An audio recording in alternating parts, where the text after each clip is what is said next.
G'day Battlers and welcome to episode 65 of the G'day Battlers podcast. Debbie, why are you laughing? No reason. Nothing at all. Fair enough. Anyway, this is the Melbourne 2026 episode. We've just had the final regional of the Oceanic season and one of the last regionals of the entire season of the world, I guess. There's not too many left to go. It also has been a little bit of time since we had a podcast episode. Now, to be fair, It wasn't like insane long. It's just been insane long since we talked about a tournament because the last episode, the Jummathy episode, actually came out April 3rd. It has been 2 months. But you get that on the big jobs. I don't know. We've been busy, dog. So we're here now, and isn't that what counts at the end of the day? Yes. Let's go with that. But I can see that you seem to be... the background's very blue and very whale-like on your side. Is it kind of cold and rainy and nearby the water over in Newcastle, or what's going on? I mean, you have just described Newcastle in the winter to a T, I guess. There was rain today, so I guess that does check out. I just thought that I'd put my pin back there from the regional. But yeah, I guess today we're obviously going to talk about Melbourne. That's going to be the bulk of this episode. But because it has been 2 months since our last episode, there have obviously been a lot of tournaments. And, you know, traditionally we'd cover them. Yes, traditionally we would. So today's no different. We're going to cover them all. But Steve, you might ponder, how the heck are we going to fit 1, 2, 3, 4, 5, 6, 7, 8, 9, 10, 11, 12, 13. Hang on a minute. Plus 3 tournaments this weekend. 16 tournaments in one episode? What the heck? That seems ridiculous. Well, don't you worry. We're going to have heaps of time to talk about Melbourne. Because I'm just going to cram these the first 13 tournaments into 2 minutes. All right. So get the timer up. I'm going to be relying on you to call stop. Okay. I have no notes on what I'm going to say. I have no preparation for how this is going to go. I haven't done a practice run. I'm going to be freeballing it. But it's going to be completely to the point and super informative. So, okay, we have timer on the screen. That's actually excellent because I was just going to try and hit start when you hit start. Okay. And we go in chronological order, although question marks, because that's going to be depending on how Dracoviz had it ordered. So sometimes they would have it wrong. Like maybe the Asian ones aren't perfectly in order, or maybe one time zone wise technically happened first. I'm just following Dracoviz order. That's all I'm doing. Okay. Let me know when to press start. Okay. 13 tournaments, 2 minutes. 3, right. 2, 1, go. First, we had Sevilla, where Paul Archer beat Padaman in the absolute pillar swine-filled tournament, which was apparently a little bit of a Z's Wireless fault, but also I think Padaman might have got there on his own. Then we had Cape Town, where we had a full 8 trainers, apparently, according to the Dracoviz. I thought it was 4. Oh, no, it was 8 trainers. So 4 people got championship points. Cola went over there, but unfortunately it was Curti Werty, unfortunately for Cola, who took the crown. I do have a YouTube video on my channel. Next up, we have Queretaro, where Gabo Herka was able to take the win, keeping the Metacham and Wigglytuff alive, and giving a first whisper of Grumpig existing. Then we went to Orlando, where we saw, certainly a bit of interesting stuff that we probably should have spent more time talking about on this podcast. But let's just say Dracoviz has 2 first place names next to that one. Then we went to the India playoffs, where we had Master Mahir taking a win for the 2nd year in a row, going to the World Championships, and really excited to see him compete with the Umbreon as well. Prague, we saw Tonton Batus get Aegislash its first win alongside a Hydreigon, putting the sort of, wombo combo of a very attack-weighted Pokemon with Aegislash to a heap of success. Going to see that a lot. Indonesia playoffs, we had Rifki Aditya. I don't know if he won the playoffs or the qualifiers last year, because I made a YouTube video last year about his winning run with Corviknight, and he won with Corviknight again with Tinkerton this time as well, so massive shout out to him. Thailand playoffs, we saw Teddiness take the win with a Shadow Celio. I think there's a video on Home/Henry's channel, perhaps. Los Angeles also saw Arrow get his first ever regional win with Aegislash and a Dartrix. Again, that very squishy Pokemon alongside Aegislash. And also there was a Kanto Ninetales there, which also provided a lot of shield pressure with that overheat. We'll talk about that strategy a little later. Campinas, we saw TZ Steiner get his 2nd tournament win of the season with Aegislash and Shadow Dusknoir. There was a little bit more bulk to it. Utrecht, we had Nezabethan getting a first win on home continent with Celio and Gorgeist. No Licky Licky to be seen. APAC playoffs, we saw Shadow Lord 2770 get the win with Shadow Dusknoir as well. And Taiwan playoffs, Nico Paradise won with Gon's team as well. 13 tournaments, 2 minutes. It's that easy. Granted, I would have liked to spend 5 more seconds on that last one, but hey, it's too late. Made it. So anyway, that's the last 2 months. Oh, I should have 2 months in 2 minutes. That would have been way better. That would. Okay, let's do it again. Okay, ready? So we started off with Sevilla. Maybe like I'll go back and edit just 2 months in 2 minutes, and just I'll have a little screen up. I won't. Let's be honest. Nah, not worth it. You made it here first. Anyway, well, that brings us to Melbourne. Does bring us to Thank you. Melbourne's. Yeah, I will cheat a little bit because technically this is Melbourne related. Mm. That team that Nico Paradise won with, it's a team stolen from Gone 1001, and they like played each other in practice, I think, and then Nico Paradise took it and like they sent Gone a very nice message after, saying like, thank you so much for the team. Gone was sort of telling him before the regional, like, maybe just keep it on the DL, don't sort of post it around or whatnot, and then he ended up winning the tournament. So I don't. I mean, spoilers, but it didn't matter too much for Gone, I don't think. But anyway. Melbourne time. So, I guess what's the go? It was May. Well, it is still May, but Melbourne in May. Melbourne in May. So again, we head over to Melbourne, which kind of feels like, I don't know about you, but like it's not like coming home, but it is very much like it's Melbourne. It's a very familiar feel, and I really felt it this time around. Given that I think the first surprise, or not surprise, depending on who you talk to, was a certain player that registered that everyone thought was, out of the picture, and probably our third co-host of this podcast decided to turn up. Yeah, it's been a while since he's been on the pod, but he still definitely has that top appearance number after you and I. The return of the one and only Jakubovic after taking out OCIC in that very convention centre, taking out 2024 Melbourne Regional Championships in that very convention centre. Also Brisbane somewhere else at some point. But the 3-time champ returned, which was kept pretty well secret, I think. It didn't really get out, which was kind of nice. Yeah, look, I think when having a chat with Yako, he thought he told me, and I'm like, no, he did not tell me at all. Wait, hang on. When did you have this conversation in Melbourne? No. This was maybe perhaps a week beforehand. Okay, because I was like, he definitely told you, dog. I don't know what you're talking about. It was like a week beforehand, and he thought he told me that he was thinking about it, and I don't register when people say thinking about it. I only register when people say I've registered.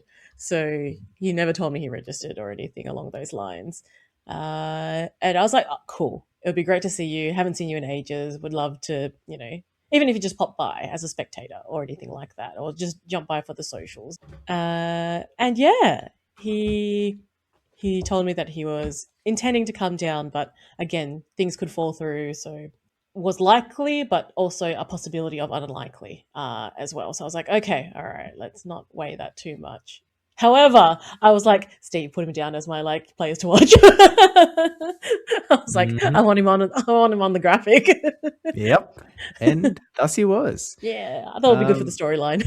Oh yeah, for sure. But look, I guess we'll sort of talk about this chronologically in some sense. So we will talk about the teams and the successes and the stories as we go on. But we'll start off, as we always do on this podcast, with travel time, because mine was pretty clean, actually. I didn't have any problems. I didn't leave anything behind. You didn't? No matter how hard I tried. Your laptop was with you the entire time. I was very impressed. Yeah, I think I just had a straight, clean run. No, and I mean, I also went from Newcastle Airport instead of Sydney Airport, which was I took like an hour bus, but it was all fine, no problemo. Yeah. How'd yours go? Yeah, mine was non-traditional. What do you mean? A little, nouveau. We went to, from Perth to Melbourne is, you go to one state to another state. And why not just go to another state in between just to visit? So Yeah, we ducked over to Adelaide. Um, Adelaide. yeah, I heard it's rad there. Adelaide. Ah. I was gonna do it. I decided not to. Like Aw. my hands were ready. I was like, yeah, no. Boo. I chickened out. I'm sorry. Adelaide. I'm sorry. We gotta be Sadly. heaps from Adelaide, don't you, man? Oh no. So yeah, it was a little bit of a whirlwind to get to Melbourne. As in it was not the traditional path to get there, but we did get there at the end. So Perth to Adelaide, and then I think it was a quick 50-minute transition, and then it was the same gate. So it was like gate 23, and then I looked at my flight for the next one. It said gate 23. I was like, oh, it's the same plane. All right then. Well, I'll just go freshen up, charge my phone. The charging on the planes are really slow, so you obviously end up using more battery than you're actually charging, and you can't use your power bank on the planes anymore. So I was like, okay, I'm gonna just go to a power outlet to charge my phone. At that point, Steve gave me a quick ring because he was already in Melbourne and kind of just walking around and had not eaten lunch yet. It happens to the best of us. Which then I messaged Bambos and Taj being like, if you see Steve, please feed him. I'm getting on a plane right now. They're like, where is Steve? I'm like, I cannot answer this. I'm like, I'm sure he's around the convention center or nearabouts, I'm sure. And then, yeah, got on a plane from Adelaide to Melbourne. I hadn't been to Adelaide in a really long time, but it looks like the airport's revamped. So it was actually quite nice. Lots of places to like just kind of sit around. The gate was kind of nice. I was like, oh, this is fine. Didn't get to see Adelaide, but I was at the airport not once, and we'll find out later, twice. I think we'll find out now. Yeah, shout out Taj because he did end up getting me lunch. So thank you, Taj. Thank you, Taj. Love you. But yeah, I mean, look, I was just kind of roaming around the convention center. Like I wasn't doing anything too busy.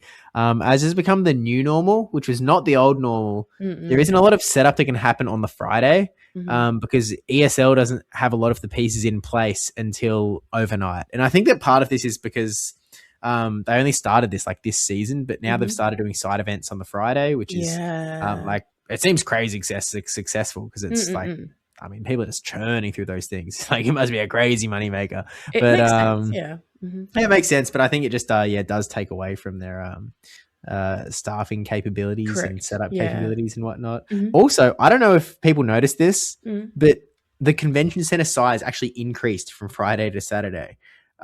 So my guess here is that they actually like only paid for an extra section for Saturday, Sunday to save on some moolah, which kind of checks out from a like economic standpoint because it's like, well, yeah, I guess you don't need the full massive size for the Friday, like paying for an extra day, like it just adds extra cost that is unnecessary. But what it does mean is that I don't know when they got access to that extra section.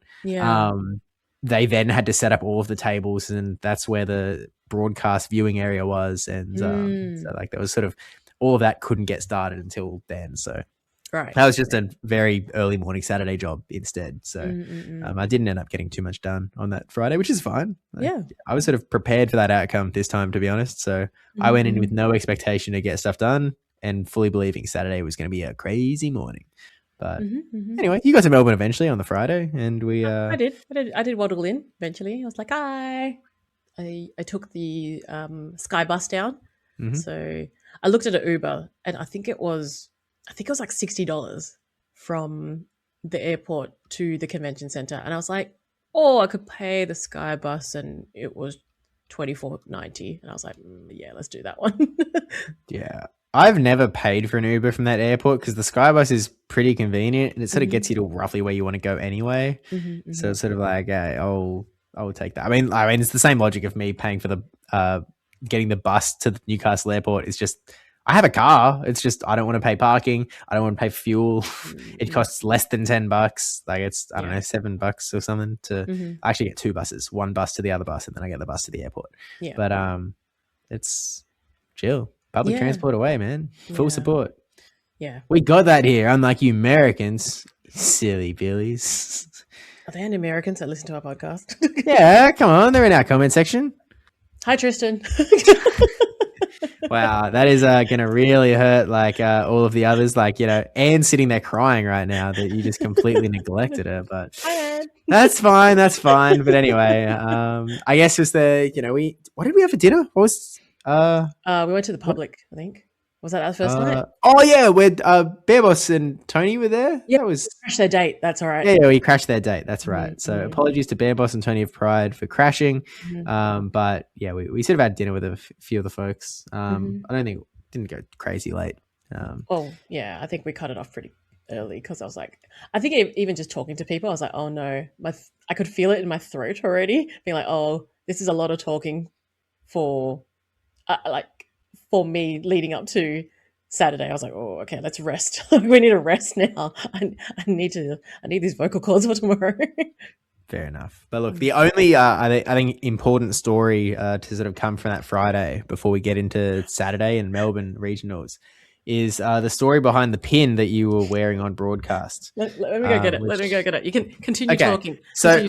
For context here,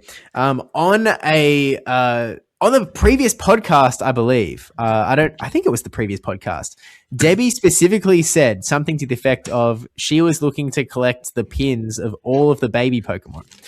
Now, if you know all the baby, she did not remember saying this. I don't remember saying at that. all. No, which is crazy because she said it. I honestly, I was like, I remember pins of being like, I wanted every single fairy type eligible Pokemon. So I remember that.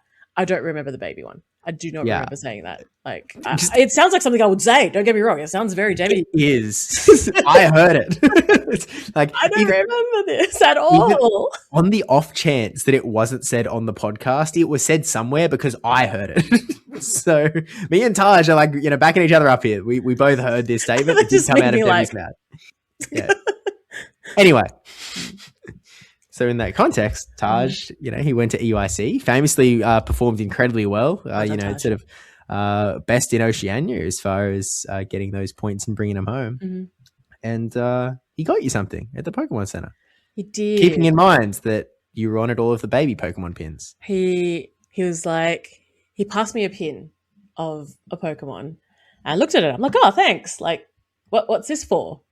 And he's like, because you wanted this one. And I don't remember asking nor wanting this Pokemon specifically. And then, like you said, he was just like, yeah, like baby Pokemon, you wanted this one. You mentioned it on the podcast. And at this point, also did not remember, but also looked at the pin and was like, I also can't make the connection because I was like, what, baby Pokemon and this particular pin? And I was like, okay, thanks. Like I was still really confused at this point. And then he said like, yeah, you're Badoo, right? You wanted a Badoo? Now, importantly for the people that are not watching this in a video medium, Debbie is currently holding up a pin of a Smoliv to the camera, which if you put next to a picture of Badoo, like not an insane pull. Actually, let me just pull up. Hang on. Put it back up to the screen. So like you see the resemblance. Yeah. They've got the same shape. They've got the same like limey green on the bottom and that sort of like bulby bit at the top. Like they look really similar. They both have the tiny little bulby 2 legs at the bottom. They look pretty similar. They look pretty similar. But he was like, yeah, you'll be doing, and because it's on the Pokemon Center cardboard, I'm like, it's a Smoliv. It says there, Smoliv. To his credit, it was on pretty small text relative to the other text. Yeah. And he's like, and it's like, I was in the EUIC like Pokemon Center, and I grabbed it really quickly. And on the way, I'm like, okay. At this point, Steve's just laughing. He's just like cackling in the corner. He's having such a good time. He's like, that's awesome. It is awesome. It's so funny. It's the most Taj thing. That was very much what you said. There's like, that's so Taj coded that could not be more Taj. So I was still a little bit confused, and it was like, what's going? Not computing Friday afternoon. And then when I got back to the hotel, I was like, I have to wear this now. I cannot not wear. I had a Jigglypuff pin sorted for the stream, which had the Anaheim bow on it. I don't know if you guys can see like this guy, but yeah. I was like, nah, it's smaller time. Badu, you mean? Badu, it's your pollinating. That's right. Yep. So that was pretty elite. Thanks, Tash.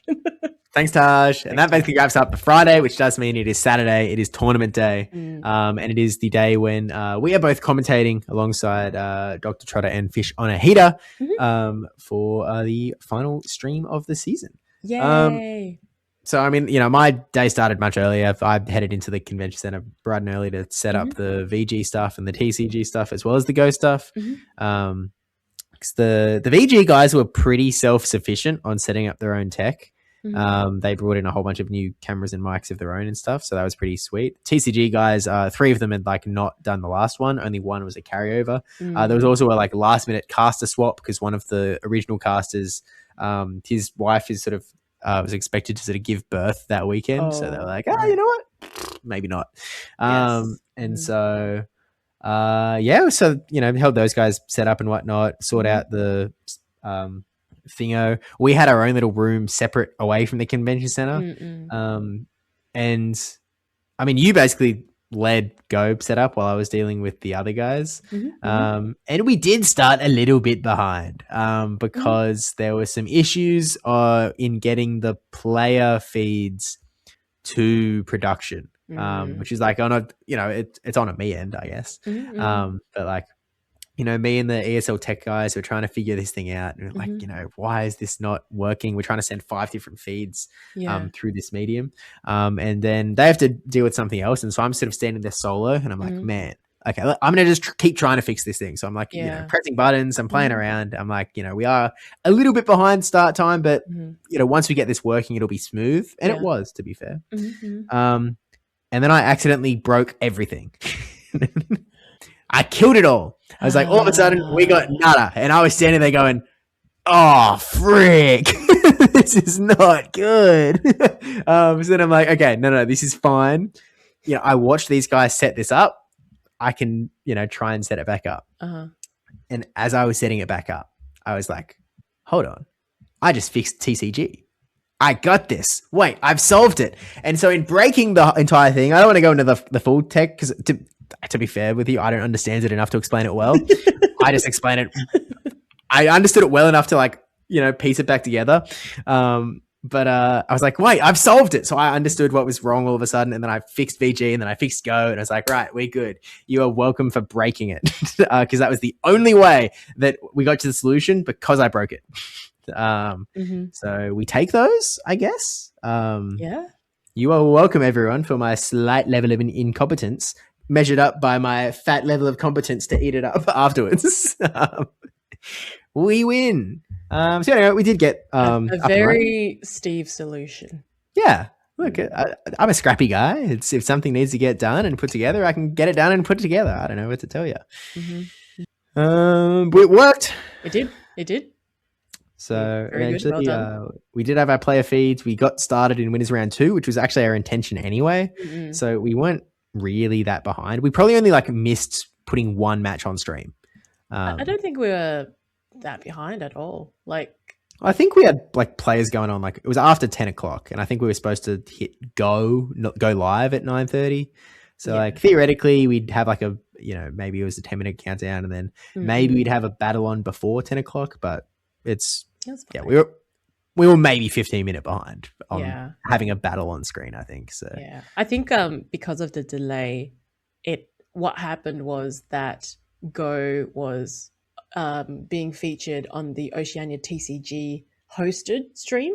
So anyone that wanted to see Oceania TCG that went on, they were actually watching Go until the TCG Twitch came on. So there was a lot in the beginning of chat being like, where's TCG? When's TCG coming on? So nothing on VG side, but all the TCG side because it was being hosted. So that was, and it was great. PvPSteve, if he is watching, he and Emma as well both helped out the audience that were looking for TCG, saying that it looks like it has been delayed, guys. but it will be live soon. So I was like, oh, great. Like, Beauty. they're sorting themselves out. I'm like, this is Thanks, awesome. guys.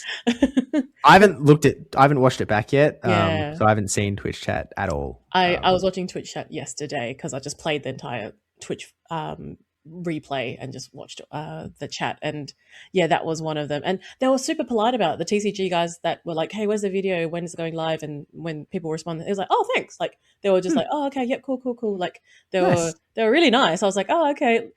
Unexpected. I expected a little bit more like, it's like, where are they kind of thing. But yeah, it was just like, hey, look, I think that, and someone even said like, oh, they're going to start at round 3 on TCG that's right. side, and they were like, oh yeah, that makes sense. Like, it was like a quite a nice, polite response, or like understanding response, which I didn't expect. I was like, oh, very good.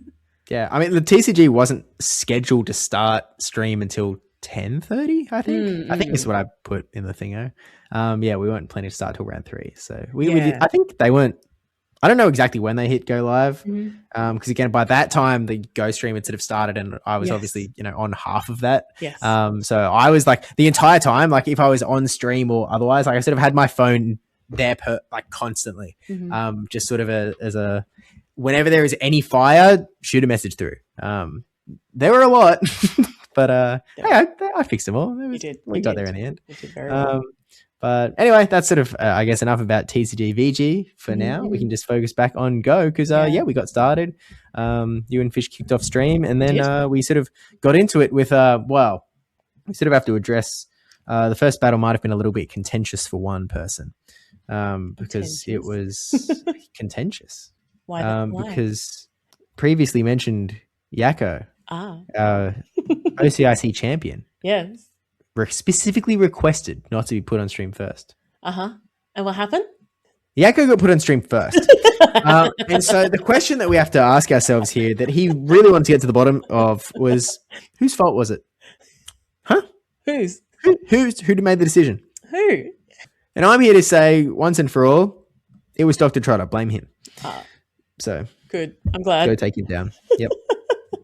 You heard it here first on the Get Our Battlers podcast. I was worried you're going to be like, it was you. You're going to blame it on me putting him as players to watch. I was like, all right, who's going to cop it? All right, yes, we leave it on Trot. Perfect. Yeah, it's all him. It's all him. Yep. Gotcha. Start up your own podcast, buddy.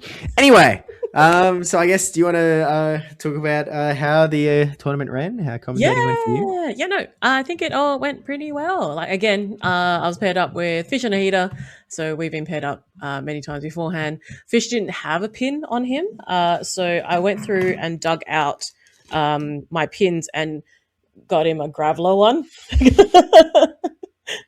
Because I thought, like, since I'm a Pebble, he can be a Graveler. I see.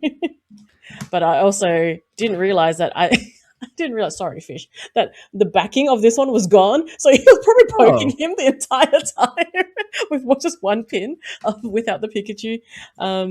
So I see. Sorry, that isn't intentional at all. Wow, she's handing out weapons out here. Maybe. I don't even think you're allowed to bring that on the plane. That's certainly not. My outfit was a Ho-Oh dress because I thought like it'd be fitting since Yakko was coming back, very from the ashes. Yes, from the ashes, very phoenixy. And then I did tell Fish, going, "Oh, this is the color scheme I'm wearing." So he tried to match. Talking about matching outfits, you want to briefly talk about your matching outfit? Yeah, I mean, well, we didn't match at the start of the stream. I had my suit on with the classic red tie. Trotter was suitless, but that's fine. Doesn't have to wear a suit. And then we came back. Yeah. With a costume change because, this is okay. Actually, 3 steps back. In the lead up to the regional, we had a group chat with all the casters in it, and Debbie and Fish had been like working on some stuff, like some fun facts or whatnot to sort of post it all in the Discord. That sort of worked out, who was coming and all the rest of it. And Trotter replied, "Oh wow, you guys are really putting some work in. Me and Steve have just been discussing outfits." Which is true. It is all it's the main thing we were discussing. Because he had this idea where he's been talking about this for the better part of 6 months, I think. Look, I have a PhD. I'm Dr. Josh Starrett. his username is Dr. Trotter. Mm-hmm. So we both wore doctor scrubs with full thingo and mask on, and the full get up. Which was like a 2-minute costume change just as you guys finished up. Yep. We put our scrubs on, got on stream. We did our double doctor thing. Dropped a couple lines about things being surgical or clinical or the rest of that. It was a pretty good time. And it sounded like well received. Again, I haven't rewatched Twitch chat, but from all I've seen, it was taken well. So all weekend I was just being hounded for more costume changes. Well, I guess we got to extend the budget next time. I think I still have a stash somewhere in the house. True. Yeah, things you can get away with on a community stream, I guess. Very much so. Because I think in the beginning people were like, what's Trotter? Like, because it wasn't in that first reveal. So people were like, Trotter just came from work. Like, why is he not dressed up? And then after, the surgery reveal, surgical outfit reveal. He was wearing a different shirt. That wasn't the same one. Guess not. What I laughed was one of the messages in chat was after you got dressed back into your suit, your tie was slightly crooked, and Mikey Morgs was in chat being like, like, Steve, straighten up your tie. If I was there, I would have done it for you by now, or something along those lines.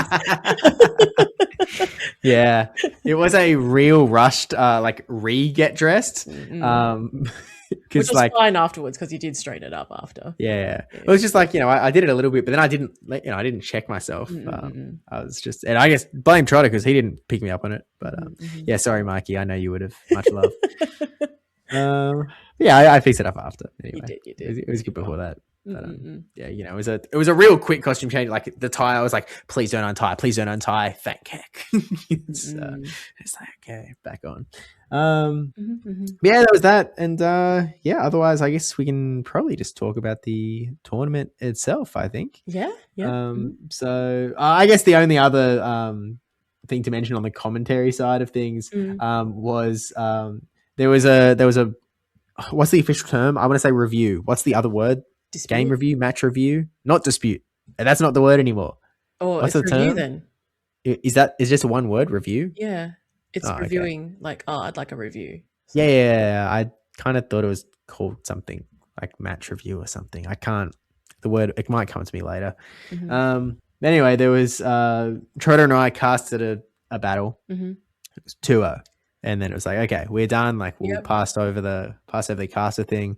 And Trotter, put it on the scrubs if you need to. And Trotter made this comment like, it looks like there's no review. I had no clue what he was talking about. I'm going to be honest with you. I was like, huh, what? Okay. Anyway, we went off. You guys went on. We walked back to the convention center, like sort of main venue bit, the main hall. And then I was just chatting to people. Like I didn't go back to the match area. I was just, trying to get a vibe of where things are at, see where people are up to, check on the bracket and all. And then I look over left and I'm like, oh, wait, they're still sitting there. What's going on? And so there was a missed fairy wind that I missed. I didn't catch it. It's always difficult because you're watching like one person's screen or the other. Sometimes I'm guilty of this. Sometimes I'm watching a broadcast and something happens and the commentators completely miss it. There's a review afterwards and they're like, I have no idea what happened. And it's very easy to miss from the commentator side when like you're actively looking at a different spot. Like maybe at the exact moment they miss a fairy wind, you're like looking at the Pokemon they're about to switch in and you're thinking about what the win con might be. Like you might be thinking about anything else and not looking at where something has happened. So it is easy to miss. But when I'm watching, I'm like, oh, come on, guys. It was really obvious. I was staring right at it. Anyway, I'm like, oh, I guess there was a match review. Whoops. This went on for 45 minutes because they were granted a rematch and then there was another review.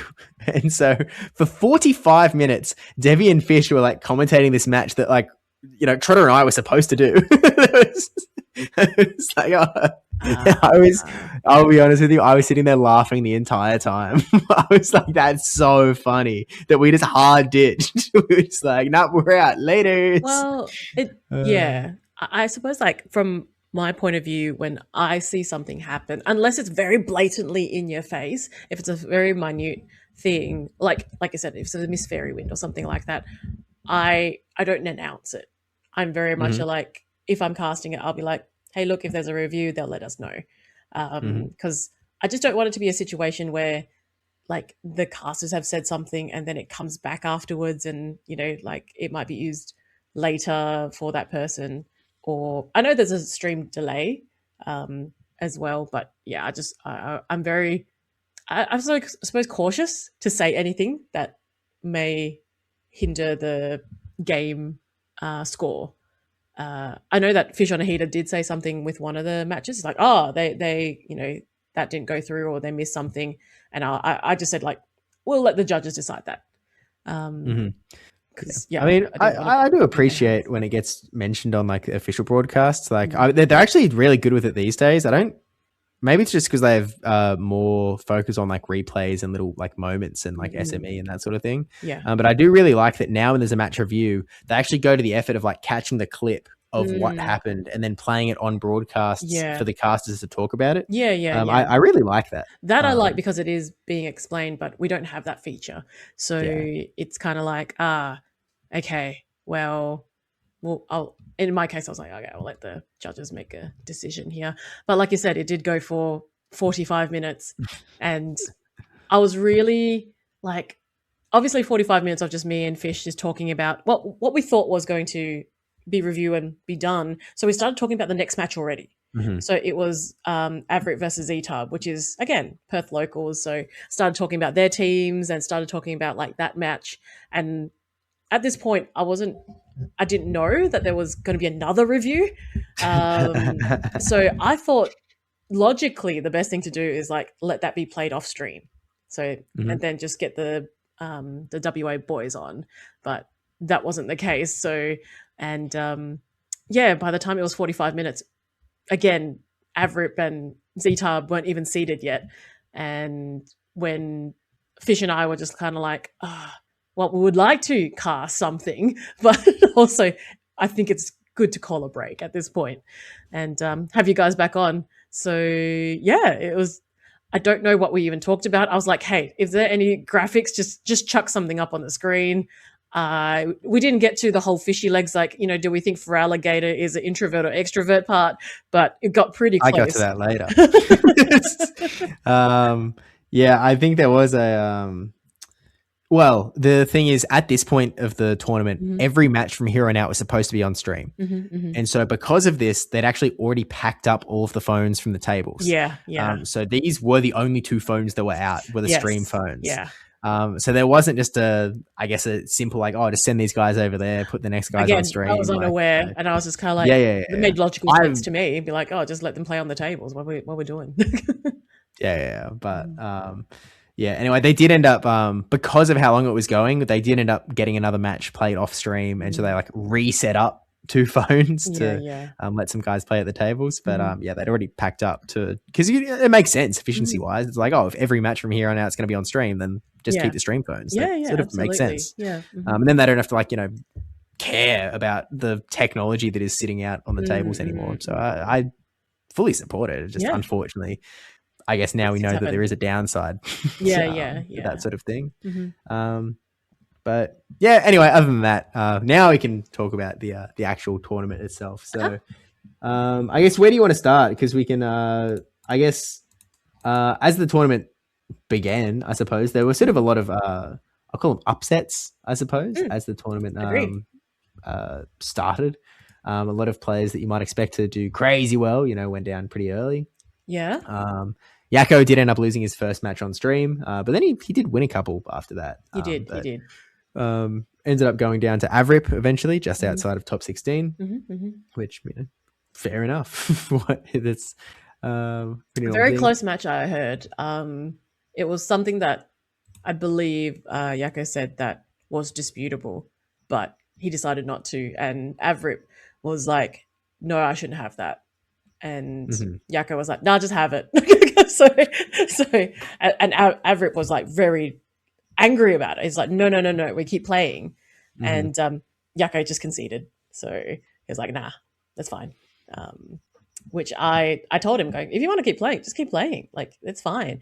It's like, and then he tried to justify it and other things, and I was like, dude, like, just do it. It's okay. Like, Adam's not going to get angry about it. If anything, he's frustrated now because it felt like an easy win for him, which he doesn't like that.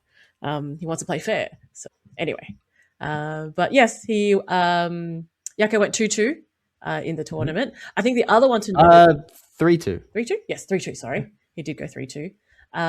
The other person to note, I suppose, one of the big titans that went down early was Jumothy. That was on stream, Jumothy versus Yoshi Joshi, which, Makago Gaming. Yes. Yeah, me and Trotter got to cast that one, which is really funny because we were dumping on Makago so hard because it was like, not because it's a bad Pokemon, but just because it didn't seem to have a good matchup into Jumothy. It was like, he doesn't have Fortress, he doesn't have like a Tinkerton, he doesn't have those traditional targets that you want to hit with Makago.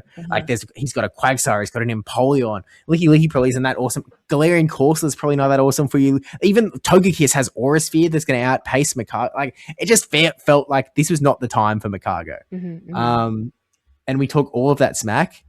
Game 1, he brings Makago, and Jumothy, presumably because he, saw how bad Makago looked, went ABA weak to Makago, and so the Makago lead just ended up like winning it for him. And then game 2, we're dumping on Annihilate. And I think you know where this is going, because there was a Wigglytuff, there was a Galarian Corsola. Like, there were things that counter this guy, and not that much for it to hit. Game 2, he flips his 3 Pokemon entirely. He runs the other 3 and beats Jumothy again. It's like, it was hilarious. It was a really good time. And Makago, got a win on stream. But yeah, Jumothy ended up going down in 17th, sort of 2-time champion of the season. Rick Flareon also finished in 17th after losing at the tables to LV Happy Eevee. And then we also had Sammy P, one of the other sort of, I guess, best Aussies that are still sort of waiting to like really crack through and have that breakout performance. Also in 17th with Galarian Corsola. Galarian Weezing. So there were a lot of battlers that were like really just outside of that fringe. With Asian Magikarp as well, another Sydney regional champion from the past. But those guys just outside of the championship point mark because it was top 16 to get points. And so I guess just like reading out some of the names, we don't have to go through these, the big ones at the end, but we had Taj, the people's champ, secure his world's qualification probably based on getting top 16 here, as well as his EYC points and his top performance earlier on in the season. He was running Skeledirge, which the day beforehand he was like asking like, I don't know if it fits on my team. Like, I don't know if I've like what I swap out for Skeledirge if I want to bring Skeledirge. And if I'm being honest, I was like a little bit of a Skeledirge hater. I was like, I don't know. There's just so like, it'd be great into Fortress, but there's so many Pokemon running around that you don't want to run a Skeledirge into. Like Licky being the number one, the top 2 usage Pokemon were Licky and Quagsire in this tournament. And that just doesn't feel like a meta conducive for Skeledirge. Granted, Makago can get wins, so why can't Skeledirge? But unfortunately, when he was on stream, he was facing Gon, who had brought his Pangoro. And that Pangoro, Patash was telling me that like it's actually not the worst matchup for Skeledirge, Pangoro. No, but it didn't work out for him. Taj also had a Azumarill that didn't have Play Rough. It had Hydro Pump. Yeah, that's right. So even the Azu did land on the Pangoro, but the Pangoro was like, yeah, whatever. Yeah, I did see him throwing a Hydro at some point. Which, hey, look, after sealing Will D's team, I do really like Hydro Pump at Azu, but if you're weak to Pangoro and there's a Pangoro on the other side, because he was also running Diggersby and Credilli, both also weak to Pangoro. It wasn't a great. I think time. 5 out of the 6 is weak to Pangoro on Taj's team, so Pangoro did have a field day. But alas, it is a spicy team. We expect nothing less from the People's Champ. That's right. Shout out the People's Champ. We also had Glistening Viper top 16, Danger Hawk in top 16, which I also think sort of like cemented his world's qualification. So he's in a pretty good spot there. It was, I think he just needed one less. So I think if he was, because he did tell me, he's like, I've qualified now. And then everything else was going to just be bonus. So yeah, he did very well. Yeah, very handy. I was with Back Zhao Naif from Vietnam, Yeah. who also took down Ric Flairion. Yeah, he is on I this believe a card. Melbourne local. Yeah, So yeah, expect him to be, taking some Victorian points next year. yeah, which is exciting. Mhm. Yoshi Joshi with Makago finishing ninth alongside LV Happy Evie for their best performance, Yeah. as well as Greg from America, Fortois, and Godzilla rounding Mhm. out that top 12. I want to, Again, like really high performers in that yeah, slot as well. I want to make a note that LV Happy Evie did manage to take one game off Poke Moneymaker. Yeah, and So look, this is no secret. mhm. They definitely could have taken two. They had the win in grasp, but unfortunately, couldn't make the right play to Nerves. close it Yeah. out. So it was they did play a really good match there because Yeah. Yeah. it was definitely theirs to win Mhm. against the the Australian dominator Poke Moneymaker. Yes. Yes. Who his name hasn't been said yet, so he's clearly in top 8. Because then top 8, well, we had Z-Tarb and Inner Bloom. Oh, your bestie. So sick of that guy. Oh, what did you do this time? What did you do this time? Oh my gosh, he just. I don't want to talk about it. Look, he's already not invited on this podcast. I know that it's he's banned from the podcast. He's not Yeah. allowed to ever be on, but he's still allowed to be mentioned. Fine, you can talk about him. Well, but I need to talk about him. It's like what like just because you guys were arguing over his playmat again. He owes me a playmat. He said some words to you on the streets of Melbourne. Oh yeah, best not to repeat. And then I think he AI'd an image. Yeah, he photoshopped an image of me saying "I love you" in a Bloom 94. Like, what's that about? That's not cool. And then he put it on Twitter. who says 94 anyway? What's that about? Like, so dumb. Ugh. And then I stole a shiny side egg with a tube ring from his account. What a fool. Anyway, he got top 8 with a Charizard after playing with a Venusaur last Melbourne. You made a point, and it wasn't on stream. This was later, like at the socials, where you said, "Oh yeah," and you bought your token Kanto starter, and I was like, "Oh!" Like it just clicked in my head, going, it is always like a Kanto starter that he brings." I don't think it was like intentional. It's just I don't know, pattern. Like if I look at his Dracovish thing, 2023 Sydney, he didn't have one. OCIC he did bring a Charizard. 2024 Melbourne he didn't. It's just like he just legitimately believes that they're the best Pokemon. Which those community. If he's just a Gen 1 blinded man that can't look at the new Pokemon, then that's his prerogative, I guess. But so much hate. There's so much hate there. Whatever, man. Maybe next time, we can just work a little harder. Hey, look, this is the first time that Inner Bloom 94 has got prize money, so it may not be his highest placing, but Yakko did mention for me to mention on stream that Inner Bloom finally made prize money. I was like, I will mention this, and I did. There you go. Did I have to cast any of his games? I remember talking about his games, but I feel like it's because you casted it. That's all right. Otherwise, you would have talked smack on his game. He deserves it. Regardless, though, we did have our top 6 with 2 foreign ring-ins. We had DHJJ92, who was running that Grumpig alongside the Stunfisk. Yeah. And then we had Choose, a previous second place medalist from Brisbane 25, coming in with a top 6 with that Aegislash and Galarian Moltres as well. Galarian Moltres he played very well in. I did a lot of Choose's battles, and he leaned on the Moltres quite a lot. He's the only person that brought Moltres to the tournament. There was no other Moltres at all. Where's They Love Jai? What, to use an A9 against it or to bring Galarian Moltres? No, he loves Moltres. It's usually like A9 Moltres and then everything else.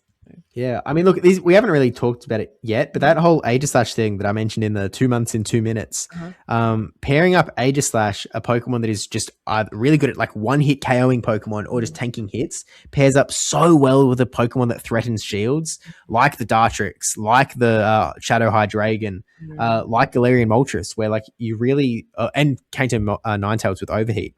Threatening that Brave Bird puts so much pressure onto your opponent to use their Protect Shields, which then puts them in a spot where the Aegislash can really threaten one-hit KOs. It can charge up to back-to-back moves, throw 2 Shadow Balls in a row, and like really threaten everything. And so when you also have to contend with the fact that maybe they don't even have the Galarian Moltres in the back, maybe they could have Wigglytuff, and they don't care about your shields, and they're just going to charm through you. It's such a mind game. Yeah. And when I was talking to like the VG players that were around, like the casters and whatnot, it felt to me that this is the first time that in Pokemon Go we've really had like a, you know, in VG they've got like, oh, this is a Perish Trap team, or this is a Sun team. Yes.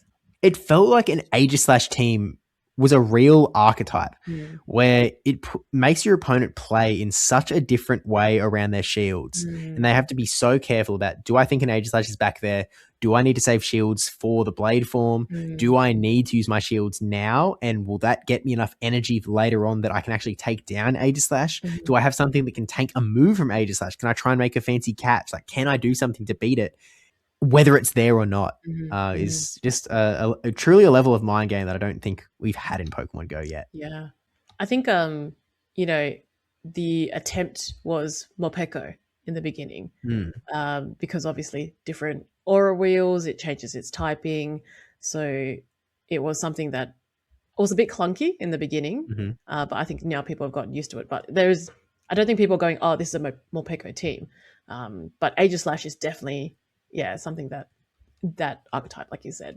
And I'm interested to see how Mimikyu will play out when it does, when it is allowed in the PvP field, because I think it'll be something similar in that kind of thought process. It's kind of like I wish there was another timeout team that was applicable. I haven't seen one in a while. Oh my gosh. Someone mentioned that in one of the socials. They mentioned the possibility of having a Mimikyu Aegislash Chansey team, and my eyes just lit up. I was like, if I was playing Melbourne this weekend, I think that's what I would be running. If I was going to a regional in the next couple of weeks, that's what I would be running, because it's so tantalizing. I love the concept of it. I would really enjoy it. Mimikyu's not allowed, right? No, Mimikyu's still banned. Yeah. But even like just Aegislash Chansey in general is incredible. I can't. Aegislash plus Chansey plus something else that threatens shields feels like such an incredible combination that just hasn't been exploited yet. Fighting. Aegislash isn't weak to fighting. It's got that ghost typing. And it's bulky out the wazoo. Oh my gosh. It's like Pangoro ain't too hot, but then you put GBL team right now. Keep talking. It really does feel like it has potential. And look, there's only a couple days before we get news of the new move update, I assume, or like a week before it happens. So maybe like it gets torn apart. Maybe Shadow Ball gets nerfed and Aegislash isn't good anymore. Who knows? Yeah. But I wish that I had a tournament to play so that I could run that strategy in it, if I'm being honest. But regardless, we then had in the medal zone, we had Avrip getting that 4th place medal, another medal for his collection. He was running, I don't think this is quite Nezabethan's team, because he's running the Gorgeist and, he's running Licky Licky, so it's not for sure. I think Adam played the most matches out of everyone in this tournament because he went down in the 3rd round. So 1, 2, 3, 4, 5, 6, 7. So 7 out of 7-1 was his match history before going into the final stage. He definitely didn't play. Oh no, he didn't play the most. I think Pokemon Moneymaker played the most. Pokemon Moneymaker played 22 battles. Adam played 19 battles. Oh, okay. Pokemon Moneymaker is number 1 for sure. Oh, battles. Yeah. I'm just looking at the match history of like wins, lose, like from the standings on Challenge. Oh, if it's rounds, then I think Debide actually. He's one short because he lost only. He didn't actually lose a round. Debide rounds. Yeah, Avrip played the most rounds, but didn't play the most battles. Yeah, yeah. Mm-hmm. Then we had Gone 1001. Yes. The storyline was like starting to carve itself out. Actually, we had 2 Japanese players in the winners finals, and then Gone was waiting in the losers finals. And so at this point, no matter what, we weren't going to get a 13th invitation for Oceania. Nope. But it was like, okay, can Gone be the Aussie that, like, alongside Jumothy, can we have two-time champions in one season? Yeah. And unfortunately, the answer was no. Pangoro finishing up in 3rd. He lost to Poke Moneymaker in the winners bracket, and then in the losers bracket, he was sort of leading into it. He was like, I think I can beat Poke Moneymaker, but unfortunately, it didn't end up working out for him. But still kind of awesome that he was running that Pangoro back. And again, this was the team that Nico Paradise used to win, that they just like straight ripped off from Gone. Which is so funny. But he was hoping he would stay low key, only for it to be like top of a graphic. I remember the week before when Neko won, and in the I think their tweet was just like, "This was such a fun team." I was like, okay, cool. And now when you're saying this, I'm just like, oh, okay. Well, they can't hide it. They won a tournament with it, man. Like, it sort of is what it is. And I think there's a Home Slice Henry video on it, the win as well. It's just like they sort of just have to at that point. Like, it's sort of like, sorry, Gone, but the team was that good. But yeah, it is another Aegis / paired with Pangoro squad. So Pangoro really pressuring Shields, especially with the like oppressive nature of close combat, and then Aegis / there to sort of really clean it up. I was really impressed by Gone's Aegis / gameplay. If you want to like get a few tips on how to play Aegis / in this clear, like a best in format Aegis / archetype of Aegis / plus Destroyer, watch Gone's games from the regional. For sure. Watch a future video from PvPSteve on how to play Aegis / I don't know if I'm the guy. I don't think I can. Well, maybe it is a video worth watching. I don't know. Maybe someone else has already made it. I don't know how to run Aegis / I'm just purely saying it so then you can teach me how to play Aegis / I see. I was getting some practice with it because I was playing in a draft format. Shout out Christy Lulu for sort of inviting me along. But yeah, I've been playing in a draft, and my first draft pick, it was like a 35-person draft or something, or 30-person draft. My first pick was Aegis / because I was like, 1, I want to get practice with this thing. I want to understand how to make it work. And then 2, it sounds like fun. And it is like, I have gotten a lot better at using it as well. I basically just packed my team with Aegis / plus Destroyer Pokemon accidentally. I didn't realize that was the archetype at the time. But then like after I drafted my team and after I saw these tournaments, I was like, oh wait, I've accidentally built something real here. Like this is pretty good. Anyway, we did have our grand finals with Japanese versus Japanese. We had Debide GGST in the winners side of the bracket against Poke Moneymaker, our perennial best Australian of all time, who already had every medal under the sun, had never done worse than 3rd place in a regional. So I guess they are missing the 4th place medal because they've just never been that bad. It's just insane. Yeah, pretty crazy. It is just truly ridiculous, but what a problem to have. Seriously. But I have one who needs one. Yeah. No, you don't. You have a 3rd place? Yeah. Yeah, you don't even. Sorry, can't help. Whoopsies. But for those that don't know Debide, they are like someone that's performed well at PJCS in the past. They came 3rd a few years back, performed at the World Championships twice. I brought it up on the commentary a couple times, but at the 2 World Championships, he was beaten by, in one of them, Mikey Morgs, and in the other, Valiant Vish. So he was beaten by an Australian both times. And so, he sort of came to Australia to get his revenge. Which and, both Valiant Vish and Mikey Morgs were not at. They were not. So instead, he had to tear through a free buy against a Billy Bravbird, who I guess signed up thinking that he might come. A guy who has been to South Africa this year and last year. He knocked me out to 3rd place, and then he came top 4 this year, so he did get points. A lot of points, to be fair. Then he beat Tony of Pride, he beat Avrip, he beat Fortois, he beat Choose, he beat Poke Moneymaker, and then he 3-0'd Poke Moneymaker. All of that, he only lost a single battle all tournament, which we actually missed in commentary because we didn't have the full bracket. We had half of the bracket, so we knew that he hadn't lost in like a few rounds, but we didn't have the data at the time of whether that was the entire tournament or not.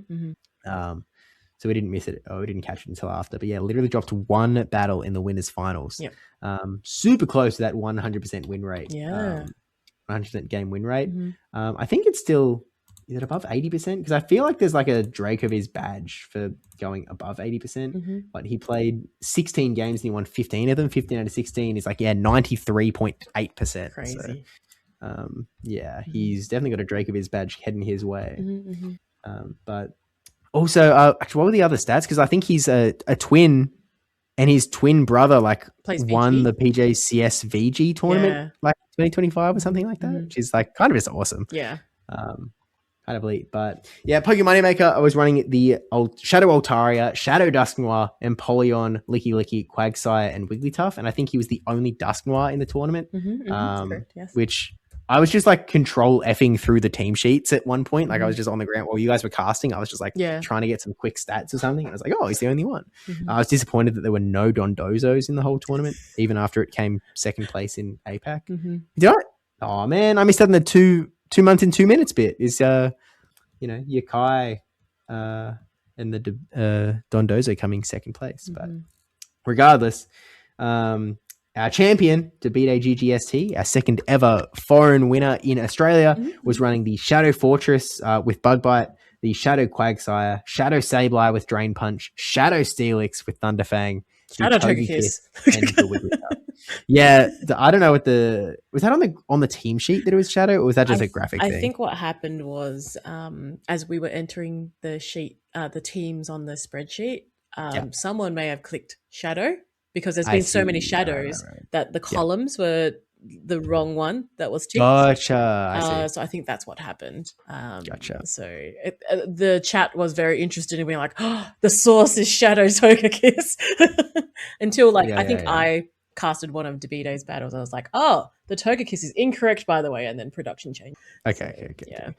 Yeah, I remember seeing it, and I didn't realize that Shadow Togekiss wasn't real. Like, it was going through my head, like, oh, what's the Shadow Togekiss tech? Like, why have I not seen it yet? Yeah. I wonder what matchups are different. Like, it was all running through my head.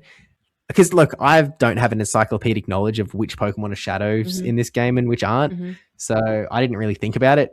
But yeah, it is not actually available. Yeah. So, yeah, could caught that one. I don't either, but I definitely knew it didn't exist purely because I usually have every fairy type made for like Great League. So I didn't have one, therefore it doesn't exist. Fair enough. But yeah, I think that was we didn't have a usage graphic on the broadcast, unfortunately, but with the Dracoviz data, we can sort of just point out that it says the number one usage was Licky Licky and second was Quagsire. Yeah.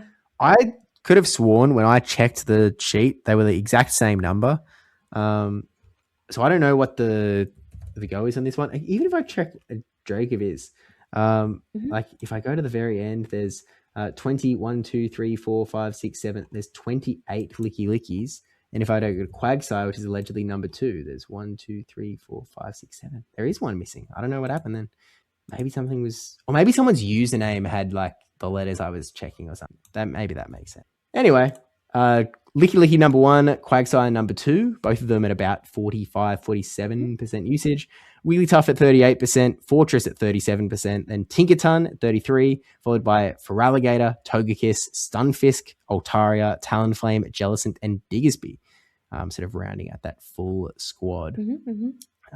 So Tinkerton was in top 5, which has sort of been on a little bit of an odd trajectory as far as people using it and then not using it. I don't think I really saw it much being used on stream, to be honest with you. I think Wigglytuff was also not getting brought a whole lot. I feel like my battles had quite a bit of Wigglytuff. Yeah, okay. Yeah, again, I've still sort of actually got to rewatch the full broadcast. I just haven't had the chance yet. Yeah. But well, it's only Tuesday. We literally only got home yesterday.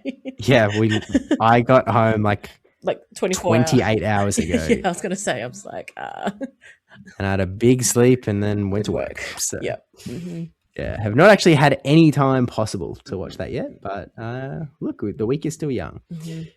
And yeah, I guess, was there anything else that happened in the tournament to talk about? No, I think, again, it looked like when I saw the Dracoviz graphic, it was kind of you saw Japanese flags, Australian flag, and then Japanese, the Singaporean flag, then like Australian flag, Australian flag. I was like, Yeah. it's it was like, yeah, it's just seeing a lot of different flags. I was like, yeah, that's the kind of like, vibe we're getting now. Like a lot of That's people, Oceania. yeah, we do get quite a few that come down. And as I think you previously mentioned, that when we're looking at the leaderboard on Oceania, that the numbers are smaller because we do have a lot of the internationals coming in.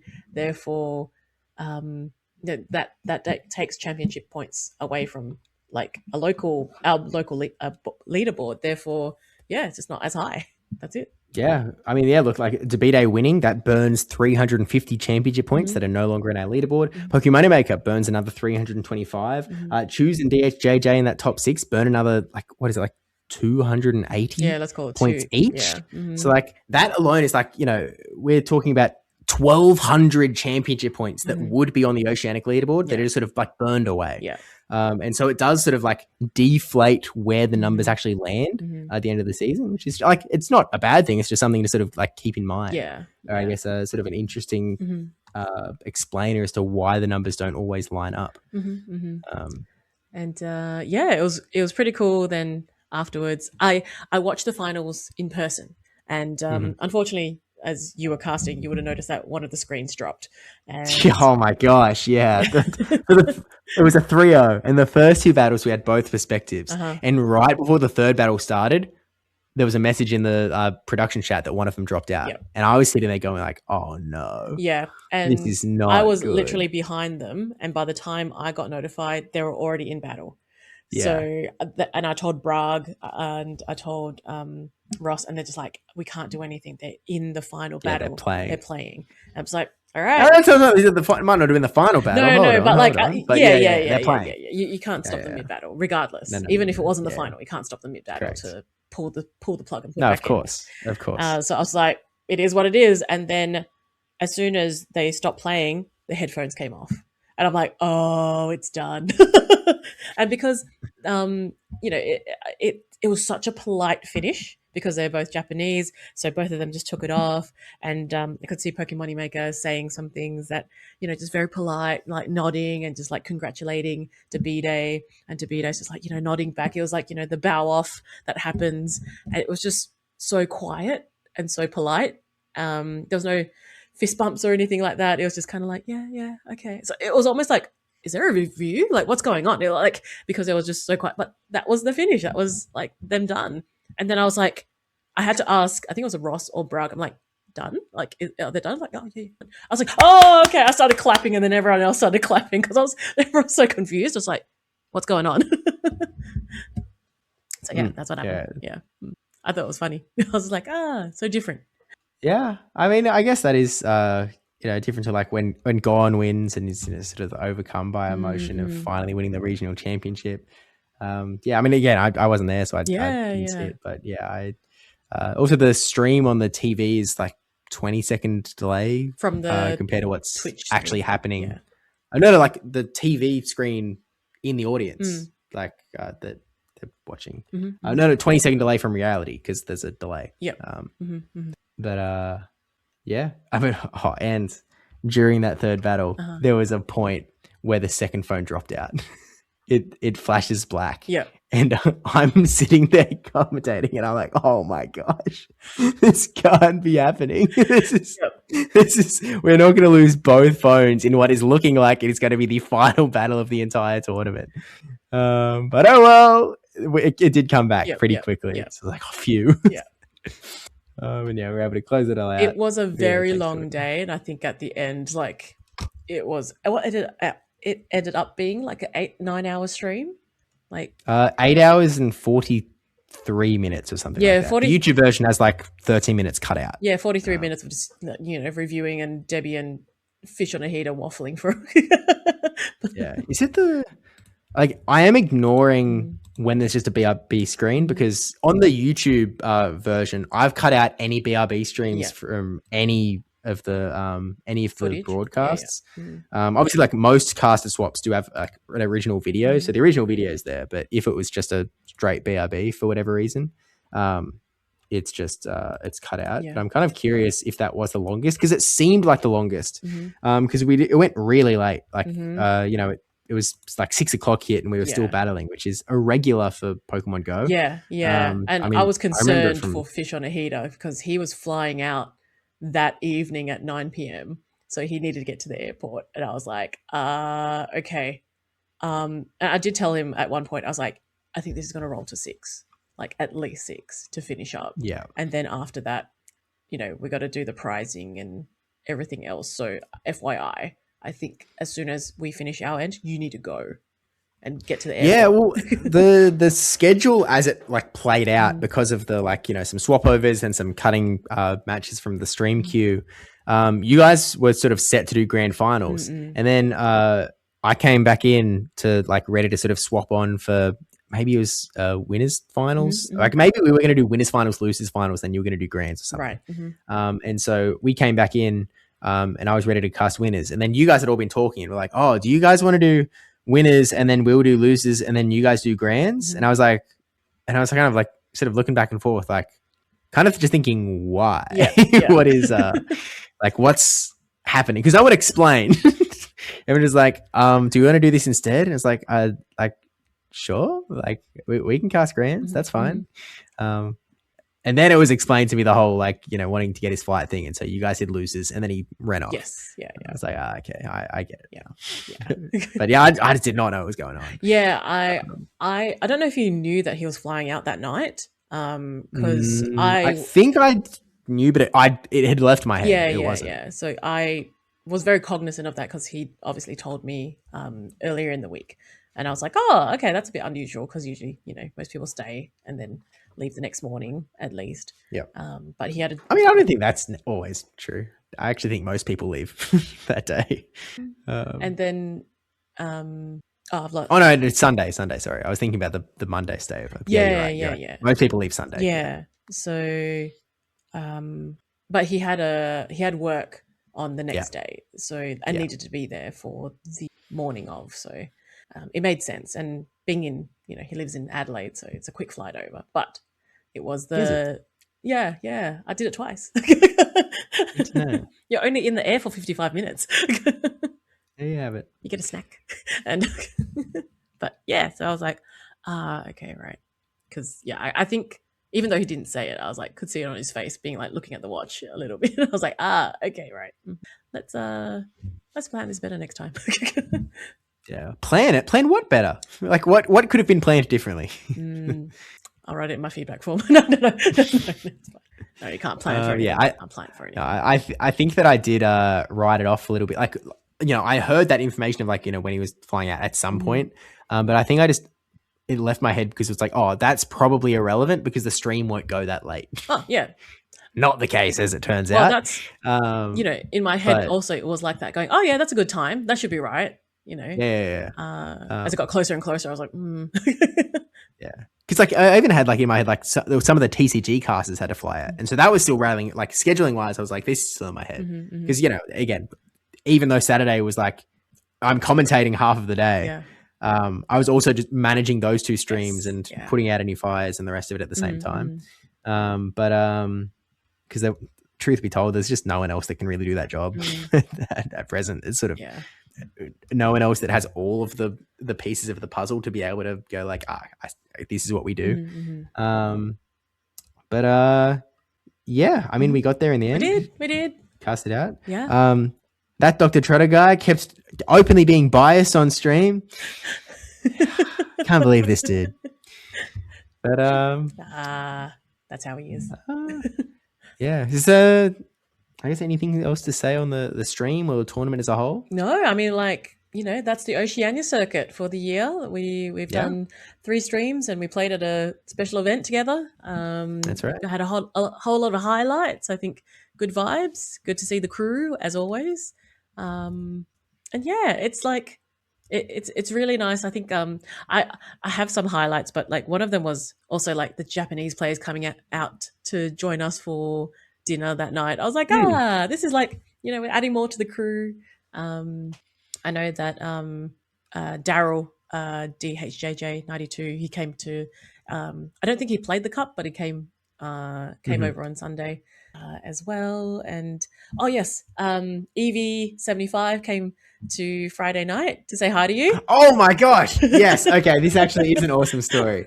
Okay. This is insane, actually. So yeah, we're sitting there on Friday. We're, having dinner. And then this family comes up, this, mum and her two kids.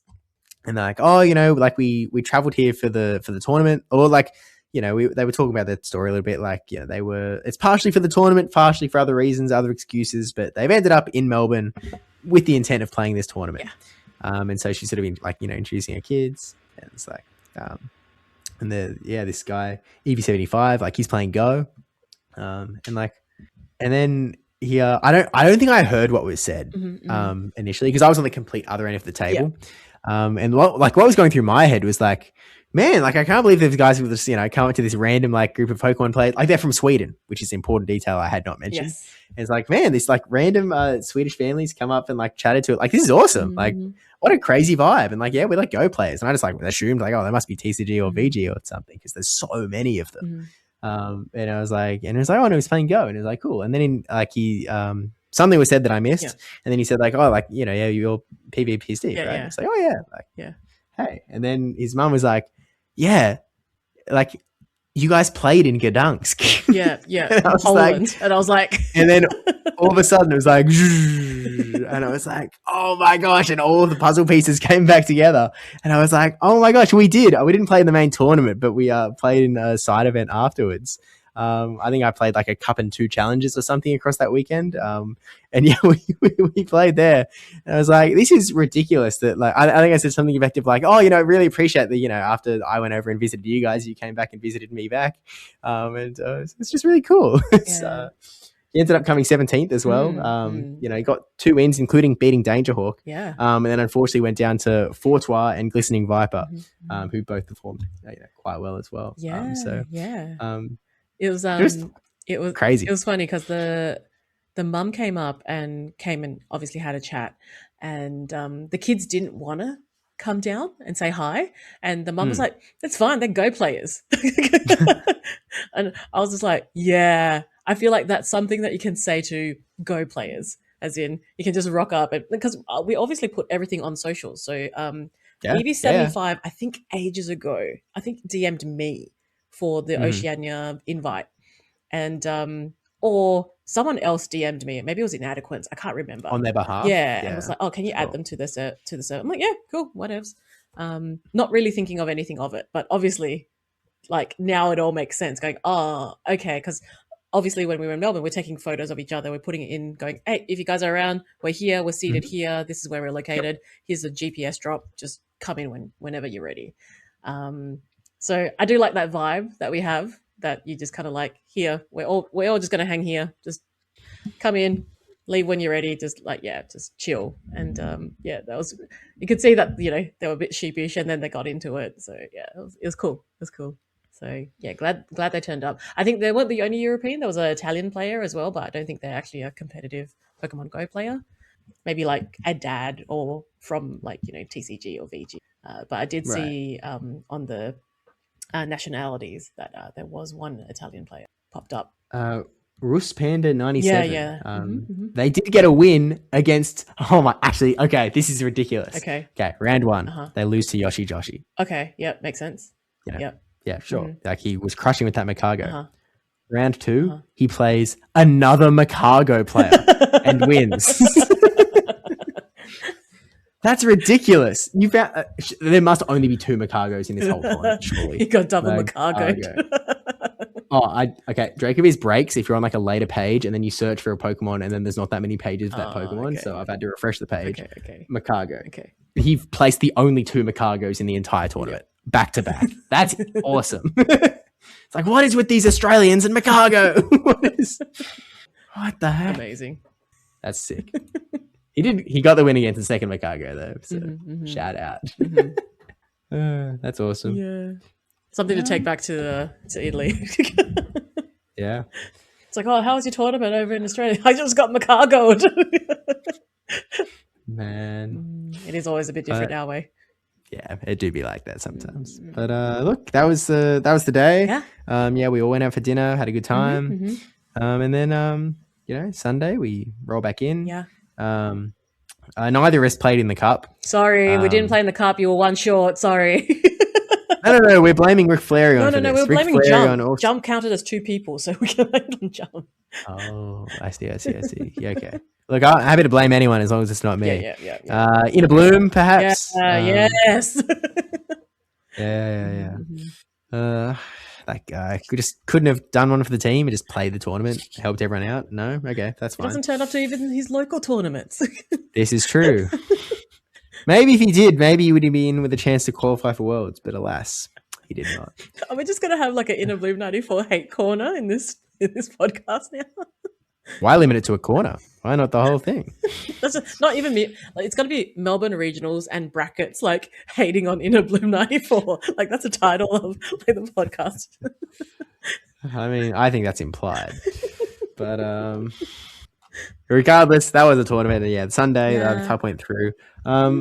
I know you posted the results of that cup in the Discord. It was Fortois. Some extra points. Came first place. Second was Avrip. Third was blanking. Well, third and fourth. One was Danger Hawk. And the other was Yoshi Joshi? Yes, Yoshi Joshi. Yes. They came. Yeah. Yeah. Because it was a top cut. So, yeah. And then on the Sunday, you also played in the Sisterhood. I did. Oh my goodness. Interesting times. So usually Sisterhood is a very casual event. It's cheap. It's like $15. You go in, you definitely get you get to take 1 pack with you and then 10 points for the prize wall as a minimum. So you kind of like, it's a bit of a throwaway, but it's more for, the good of gaming for women. And it's meant to be a super casual tournament. I think in the other Sisterhood tournaments, perhaps they actually have a link for you to pop your team in, but the ones in Australia, they don't. So we end up just... Ever. We've never had a link to put our teams because, like, I think someone was asking for, like, where's the link to put teams? And it was like, no, we don't do that. So when we played, it was auto rec. And unfortunately, the system that had everyone... Okay, firstly, they didn't have all our names there, even though we paid. So they only had 2 names. There were 5 of us. So the 3 of us were actually in TCG Sisterhood. They put us in the wrong one, even though we paid, and the slip says tick go. So then they had to reallocate us from TCG, put us into go, and we had to sign a form to say what happened and give that ticket to them for them to, have evidence of like this transfer, that it wasn't an us issue, it's a them issue. And then their TOM system or equivalent crashed. And not only did that crash for us, it crashed for the CP tournaments. So like the cups and challenges that obviously are more important than Sisterhood and casual tournaments. Hey, come on now. What the heck? Anyway, so a lot of priority went that way. So when we had our first... We didn't even get a seat until maybe like 40 minutes. And I asked, where's our table? They're like, oh, that's your table. Yep, this is your judge. I'm like, okay, cool. So it wasn't even announced on the speakers. So I was like, oh, okay, right. Went to go sit down, waiting for our judge. Judge doesn't turn up. I'm like, all right, I'm going to give another 5 minutes. I'm going to go ask for the judge. Went there, met the judge, and the judge was like, I'll be right with you. Went back. And the judge is actually doing the entire table. So they're doing Sisterhood TCG, Sisterhood VG, the random metronome that was next to us, and then us. So they were monitoring the entire table, and it was obviously just a bit of a nightmare trying to do everything, just this one judge. And by the time we did set up, then we did our 1 round, and then almost like, I reckon 30 minutes later, we still didn't have our next round. And I was like, all right, I'm going to go up.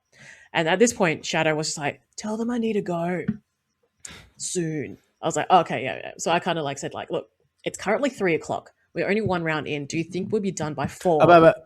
When were you supposed to start? 1:30. So by this point, we've only done 1 round and it's 1.5 hours in. So I was like, can we just finish this before 4? And they was like, okay, we'll try and like put it as an urgent that one of the players has to go.